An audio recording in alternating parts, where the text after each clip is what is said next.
I stared at the Viking paraphernalia that littered the area, surrounding an unlikely centerpiece. A full-size stage complete with an impressive sound system with all the trimmings, including a dragon. It took a special kind of crazy to build something like this in a remote field. When the sky split open with a deafening boom and the music started blasting, it felt strangely appropriate.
Hartman hurried down the corridor. He had disliked leaving Wake when he was surely at his most susceptible to therapy. But this was not an ordinary storm. Wake had been writing, and he had woken something up in the depths of the lake. Now, it was coming for him. Hartman had naturally prepared for a situation like this. The idiot brothers would keep Wake distracted while Hartman double-checked everything, just to be sure.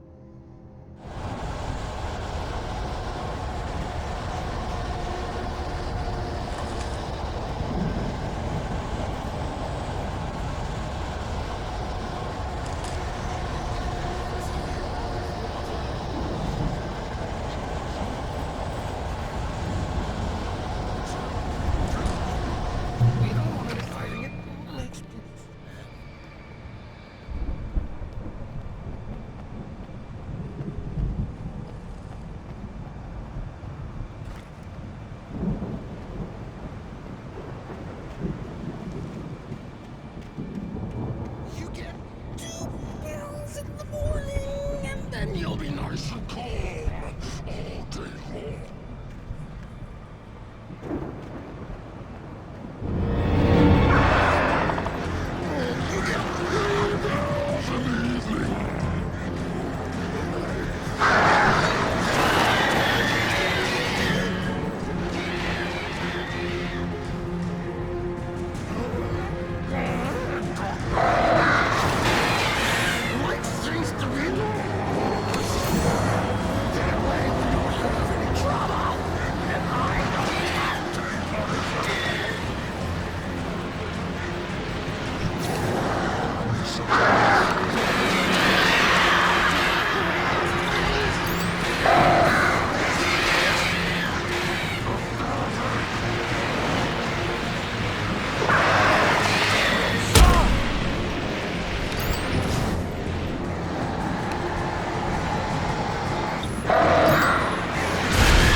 You don't want any fighting. It makes me...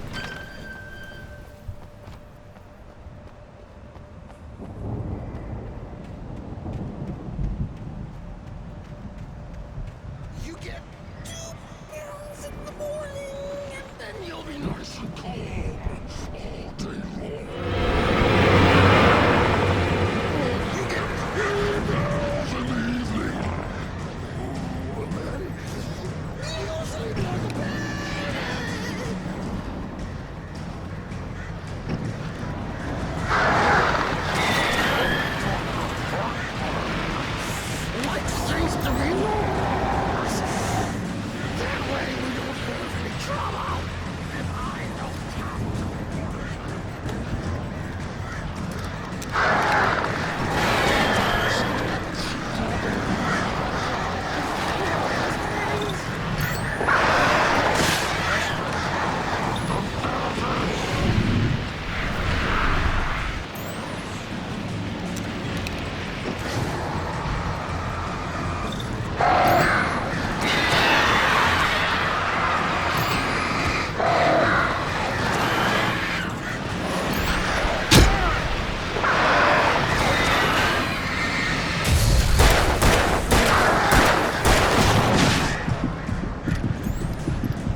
Mott knew that Wake was smarter than him.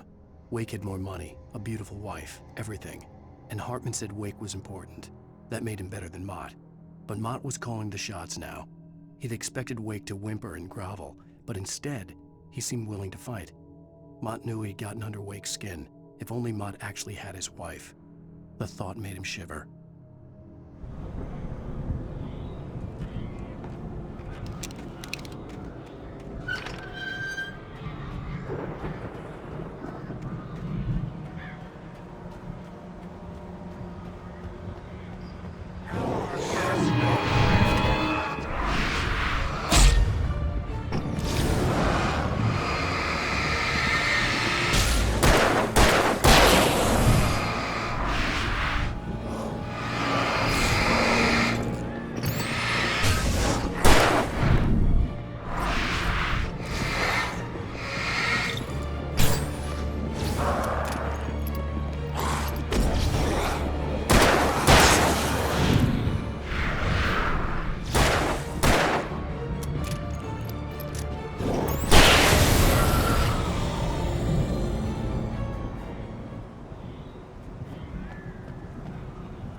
For the moment, Barry was just glad he had survived the fall. He had been separated from Al, and there was no easy way to climb back up. He told himself he'd be okay in the gloomy forest at night. He would just have to wait for a while for Al to find his way down. Barry turned when he heard the heavy footsteps and saw the movement. The man-shaped shadow lunged at him from the bushes, an axe held high. Barry screamed and threw up his hand. The world exploded.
Hartman watched as Wake's features slackened. The man was bullheaded, no doubt. Even lying on the bed, he'd almost broken Hartman's nose the second time. But with a little time, he could break Wake down, give him proper direction. Wake was easily the most promising subject he'd had. Well, since Tom, really. "Sleep well, Alan," Hartman whispered with a smile. "Let me take care of you." He sniffed hard to clear his throbbing nose, swallowed blood, and barely tasted it.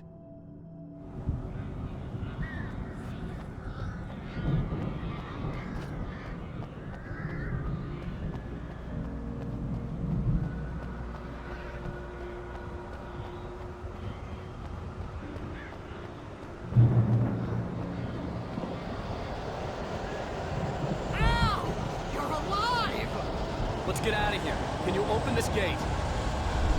Maybe. Barry!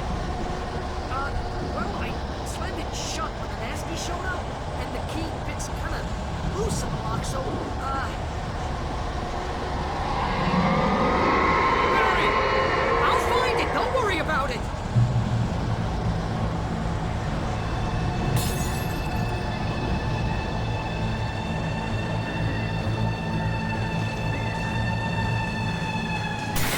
Barry!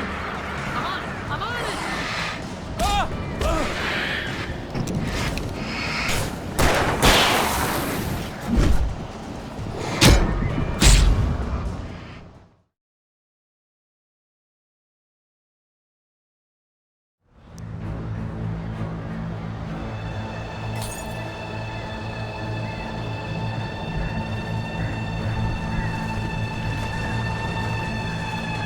Hurry up, Barry!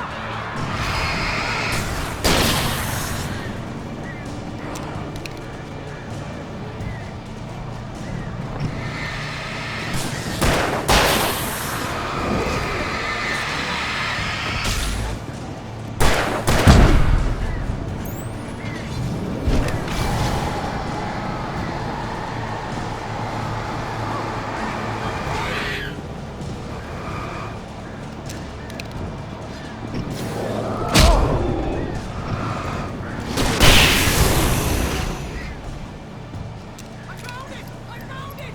Ah, no, wait, that's a twig.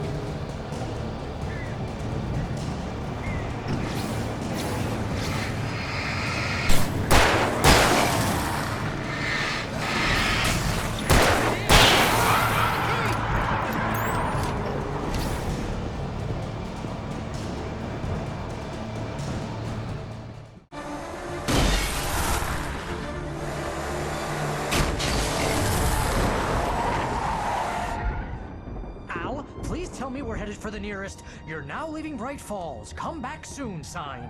We're going to the Anderson farm. I knew you were gonna say something like that. You know what? You owe me big time for this. When this is through, if we make it, I don't care what anybody says, I'm done with darkness. You're gonna buy me a tanning bed as a gift, and I'm gonna live in it.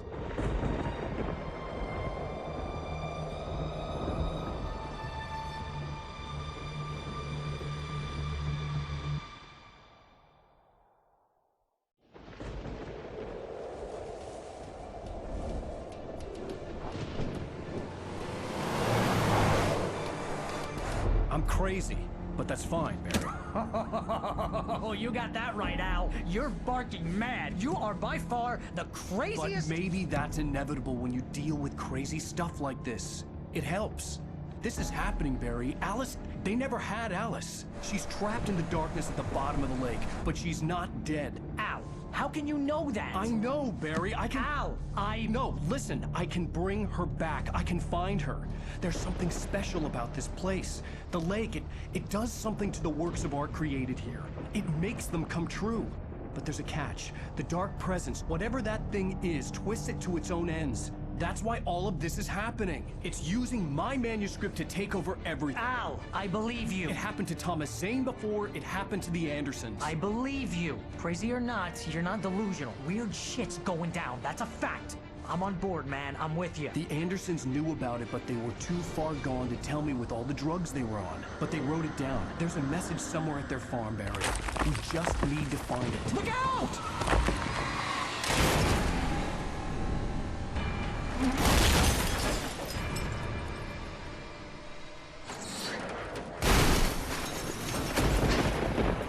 Al!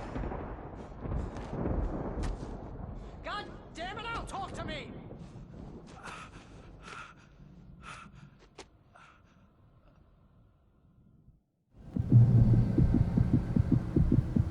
I had lost my gun in the crash. Barry was nowhere to be seen.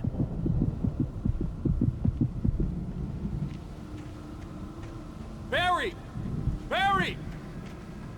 Oh, man, you're okay! Jeez, it's good to hear your voice! I was trying to get out of the car, but the ground gave way! Man, what a drop! Don't worry, your cutout is fine. Forget that! Are you okay? I hit some bushes, didn't get a scratch. There's no way you can climb down, though. It's like a sheer wall.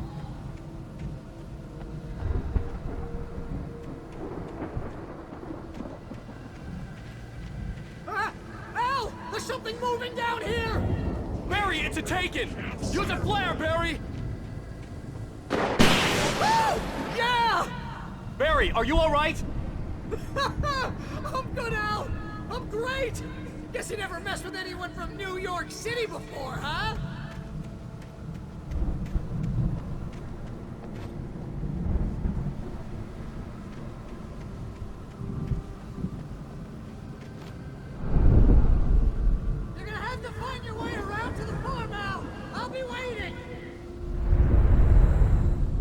fine. Just wait for me, okay? Al! I'm not staying here! It's suicide! I'm going to the farm! I'm gonna go ahead and secure the area! You can catch up! Don't worry about it! I'm on the case! Now he's Rambo. This would turn into a disaster if I didn't catch up with Barry.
When he stopped the car at the Anderson farm, Walter felt relieved. Oblivion was close at hand. The brothers wouldn't miss a jar of moonshine or two in the booby hatch. But then he saw the man on the porch, and he knew who it was. Driving for his life and knowing it was useless, he didn't realize he was crying until he couldn't see the road for the tears.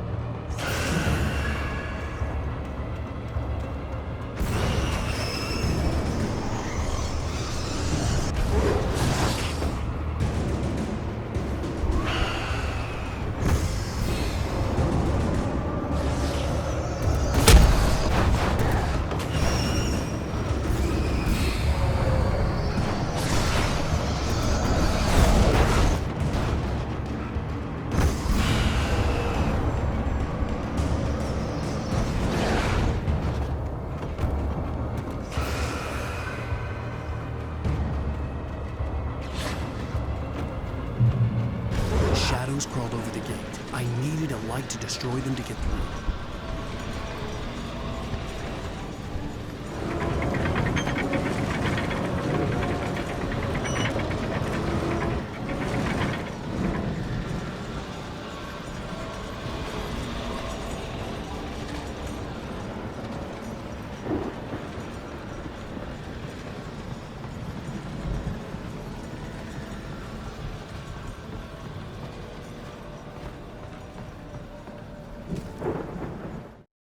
Agent Nightingale stared at the passed-out rider.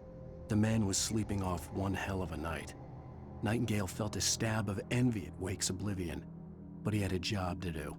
He put the gun to Wake's head and almost became a murderer. His hand shook and his throat felt tight and dry. Biting his teeth, he tried again to pull the trigger. He lost the nerve. Wake stirred. Nightingale would have to settle for an arrest. I hoped there'd still be a working generator somewhere around here to power up the old lights by the gate.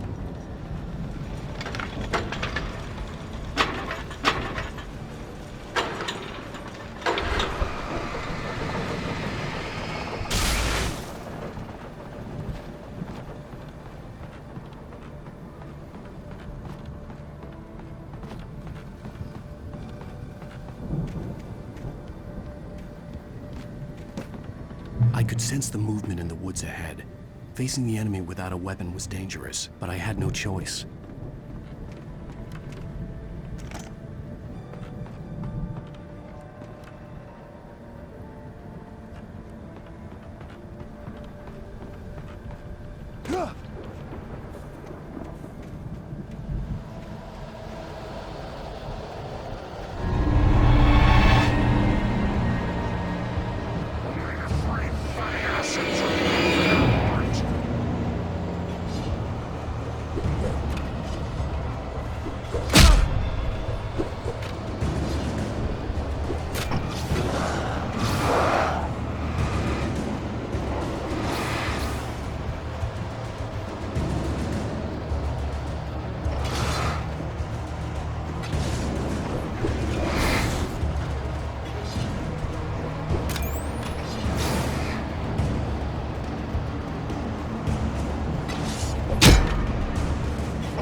car was driving away from the farm, headed in the same general direction as I was.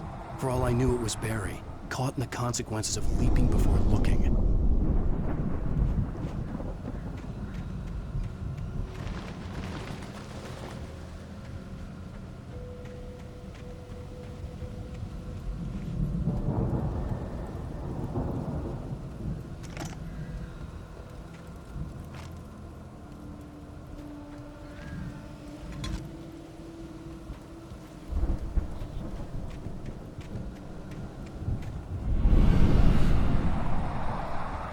The car was heading for the cabin up ahead.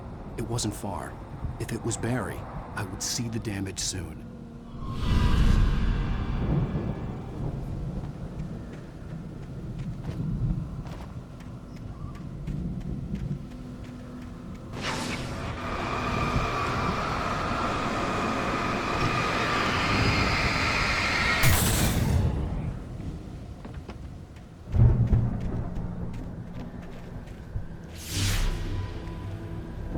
I'm trying to deliver each page to the right time and place. I'm trying to show you how the story goes. I had seen glimpses of the light before. I had seen it in my dream. It was a strange spaceman or a diver in a bulky suit. He was the one who'd been placing the pages on my path.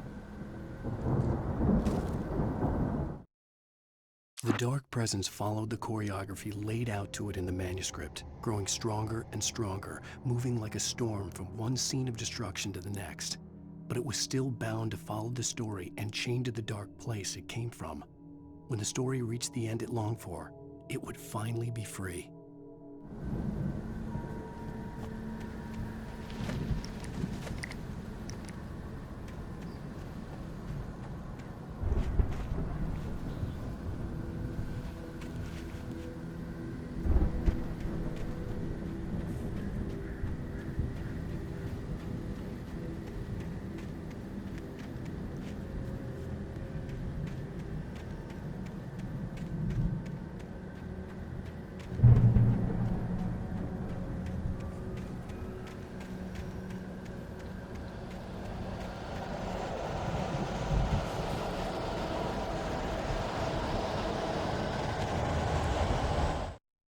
The storm raged on as the Anderson brothers walked unsteadily away from the clinic with the other patients in tow, knowing that this time they wouldn't return. The darkness around them seethed with horrors, but Tor and Odin were unafraid. Their eyes glinted with guile. They knew every secret path, and there was blood on their hands. They had fought these shades before.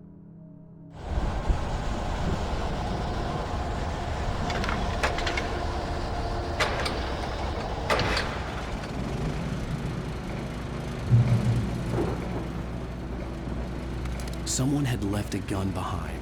Now I had a fighting chance of reaching the farm.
see the car, but there was no sight of the driver.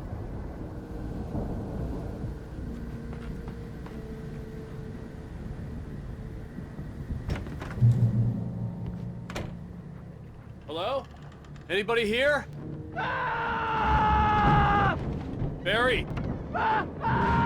No! Danny, you're not! Please! What are you?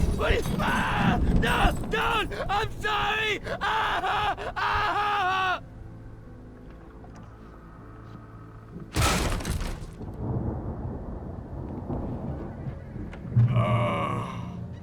I know you. You were in jail the other day.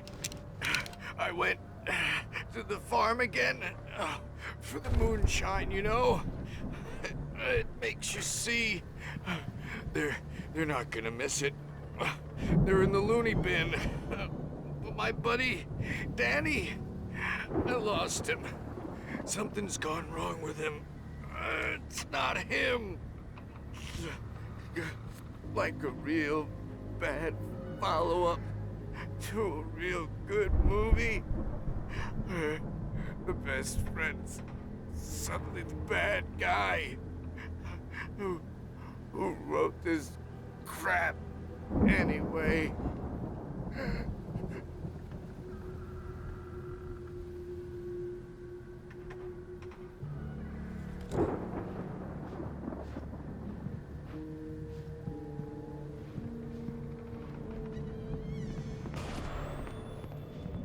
I've run through every possible course in my head.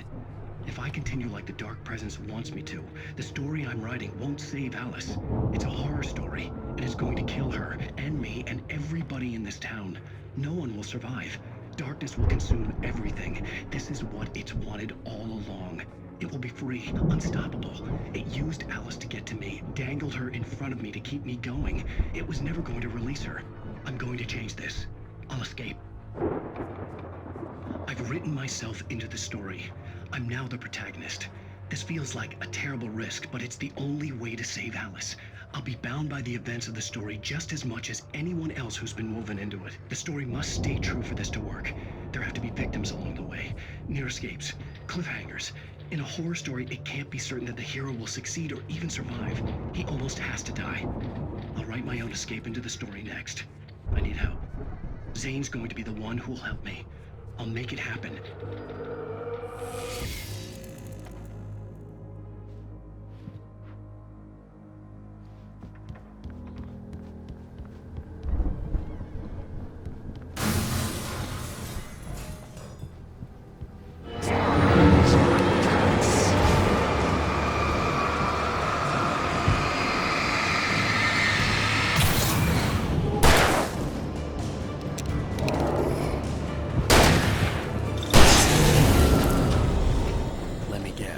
Danny, huh?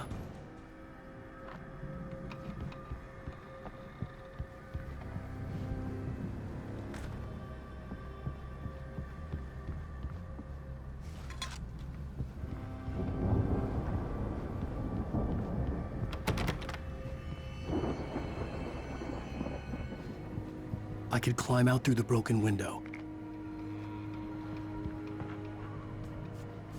The farm was still a good distance away. I'd need a car to get there fast.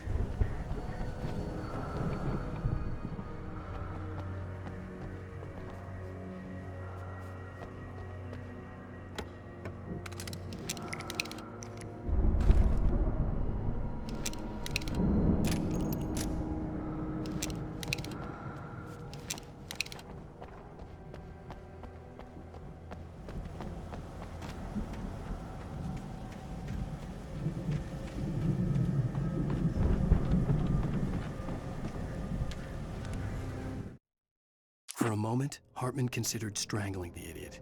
Mott was mean-spirited, but easily manipulated, an emotional infant who lived for his approval.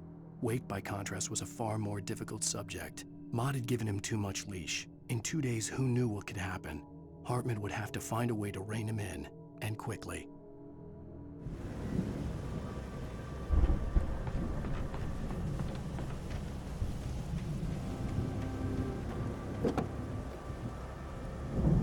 If Barry Barry wasn't up here, he was probably in trouble down at the farm. For a moment, I felt bad for doubting him. After all, I'd made it this far myself. But Barry was Barry.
Well, as I'm sure everyone's noticed, that storm we all felt coming is finally here. The boys at the Weather Service reckon it'll last until morning at the very least. Pertaining to that, let me read that missing persons alert again. The Sheriff's Department's still looking for a Caucasian woman, 30 years old, slim and blonde with blue eyes. She may be lost in the woods, and it's possible she's been injured in a car accident. If you see her, please make sure you get her indoors and call the sheriff. It's bad weather to be caught out in, so if you see someone in the area who maybe looks a little confused, give him a hand, all right? This is Pat Main on KBF FM, hoping you're all safe and warm tonight.